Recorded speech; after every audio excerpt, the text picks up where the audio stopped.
সভাপতি সেক্রেটারি সব সকল ক্যাম্পাস থেকে ছাত্রলীগকে মুক্ত করা হয়েছে।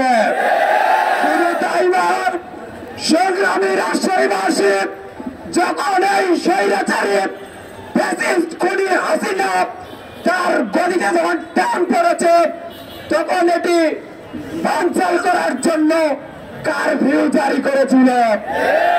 সংগ্রামী উপস্থিতি, সেই কারফিউর মধ্যে দিয়ে যখন আন্দোলন স্তম্ভিত হয়েছিল, সর্বপ্রথম রাজশাহী বিশ্ববিদ্যালয়ের ছাত্র জনতা সেই কারফিউকে বৃদ্ধাঙ্গুলি দেখিয়ে আবারও দেশব্যাপী এই গণঅভ্যুত্থানের সূচনা করেছিল।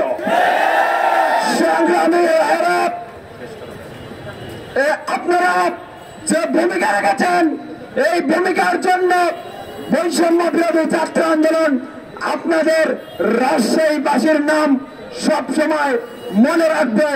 এই প্রত্যাশা রেখে সকলের সুস্বাস্থ্য কামনা করে এখানে আমি আমার কথা শেষ করছি। ধন্যবাদ সবাইকে।